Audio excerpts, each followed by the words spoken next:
आज हम लोग देखेंगे रीतकाल। रीतकाल के सबसे प्रसिद्ध पुस्तक वस्तुनिष्ठ हिंदी, इनके लेखक हैं डॉक्टर पुनीत कुमार राय। इनकी पुस्तक से आज हम लोग देख रहे हैं रीतकाल।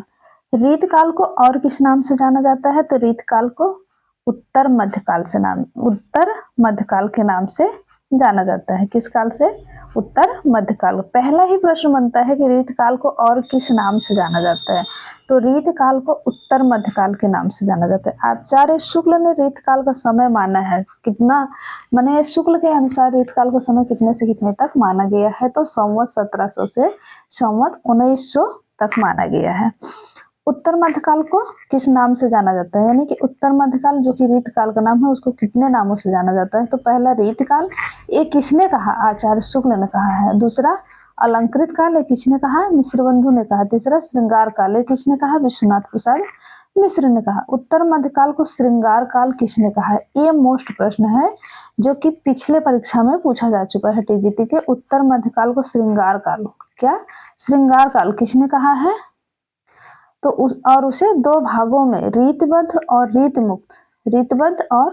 रीतमुक्त में बांटकर पुनः रीतबद्ध को रीतसिद्ध और रीतबद्ध में बांटा है। एक किसने बांटा है? विश्वनाथ प्रसाद मिश्र ने। विश्वनाथ प्रसाद मिश्र ने ही रीतकाल को श्रृंगार काल कहा है और इसको कितने भागों में बांटा है? दो भागों में बांटा है। किस विद्वान ने रीतबद्ध कवियों की दो श्रेणियां निर्धारित किया है? तो आचार्य कवि और कवि निर्धारित किए। आचार्य कवियों को सर्वांग निरूपक, रस निरूपक, अलंकार निरूपक और पिंगल निरूपक वर्गों में विभक्त किया है। तो यह है doctor Nagendra. Modern vernacular literature of Hindustan, ये एक हिंदी साहित्य का इतिहास है। सच्चे अर्थों में हिंदी साहित्य का इतिहास इसी को कहा जाता है। इसके लेखक हैं डॉक्टर जॉर्ज ग्रियर्सन। तो ये 7वें अध्याय को ग्रियर्सन रीतकाव्य कहा है। इसके अंतर्गत उसने केशवदास, बलभद्र, सुंदरदास, चिंतामणि, भूषण, मतिराम, प्रताप शाही आदि को रखा है। आचार्य शुक्ल ने रीतकाल को कितने भागों में बांटा है? तो दो भागों में विभक्त किया है। काव्य की रीत सीखी सुकविन सो देखी सुनी बहुलोक की बातें, ये कथन किसका है? तो भिखारीदास का है। भिखारीदास जो कि हिंदी के कवि हैं, हिंदी के श्रृंगार काल के सिद्ध कवि हैं, रीतबद्ध कवि हैं। रीत सिद्ध तो केवल रीत सिद्ध के एक प्रसिद्ध कवि हैं बिहारी। वास्तव में श्रृंगार और वीर, इन्हीं दो रसों की कविता इस काल में हुई है। श्रृंगार प्रधानता रही है। इसे इस काल को रस के विचार से कोई श्रृंगार काल कहे, कोई श्रृंगार काल कह सकता है। कथन किसका है? आचार्य शुक्ल का।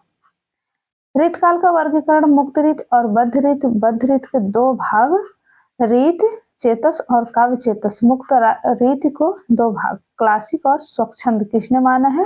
तो क्लासिक और स्वच्छंद किसने माना है? डॉक्टर बच्चन सिंह। आखर लगाए लेत लाखन की सामा हो, पंक्ति किसकी है? ये पद्माकर की है। भूप से लसत कवि, कवि से लसत भूप, भूप से लसत कवि, कवि से लसत भूप। भूप और कवि से लसत सभा की गरुनाओ है, पंक्ति किसकी है? ये ठाकुर की है। नायिका भेद से संबंधित संस्कृत के ग्रंथ रसमंजरी के रचयिता कौन है? भानुदत्त। रसमंजरी के रचयिता कौन है? भानुदत्त। अलंकार से संबंधित संस्कृत के ग्रंथ चंद्रावलोक के रचयिता कौन है? जयदेव। चंद्रावलोक के रचयिता कौन है? जयदेव।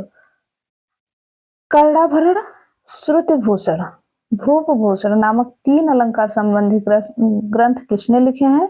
तो करसेन कवि।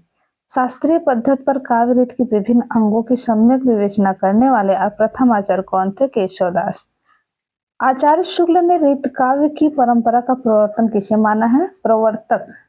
रीत का शुक्ल के अनुसार रीत काव्य का प्रवर्तक कौन है? तो चिंतामणि है, चिंतामणि त्रिपाठी। डॉक्टर नगेंद्र ने रीत काव्य का प्रवर्तन किससे माना है? प्रवर्तक केशवदास को। ब्रजभाषा हेतु ब्रजभाषा ही न अनुसनाओ, ऐसे ऐसे कविन की बानी हो सो जानिए, पंक्ति किसकी है? भिखारीदास। हृदय कमल में हर ले कमल मुखी कमलाएं पंक्ति किसकी है? मतराम की। आचार्य शुक्ल ने केशव दास को किस काल के अंतर्गत रखा है? तो भक्त काल को। यानी कि केशव को किस काव्य के अंतर्गत रखा गया? किस काल के? तो भक्त काल के अंतर्गत। आचार्य शुक्ल ने रीत काल के किन कवियों को रीत ग्रंथकार कवि के अंतर्गत रखा है? तो चिंतामणि है, त्रिपाठी है, बेनी है, महाराज है, जसवंत सिंह है, बिहारी है, अनेक कवि हैं। रीत कवि चिंतामणि त्रिपाठी कहाँ के रहने वाले हैं? तो ये तिकोवापुर जिला कानपुर के रहने वाले हैं। कहाँ के? तिकोवापुर के।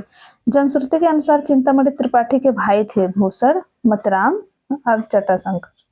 चिंतामणि किसके राजाश्रित कवि थे? नागपुर के भोसला राजा मकरंद शाह के कवि थे। किस कवि ने अपने ग्रंथों में अपना नाम कहीं कहीं मणिमाल भी लिखा है? तो चिंतामणि त्रिपाठी ने मणिमाल अपना कहीं कहीं नाम लिखे हैं।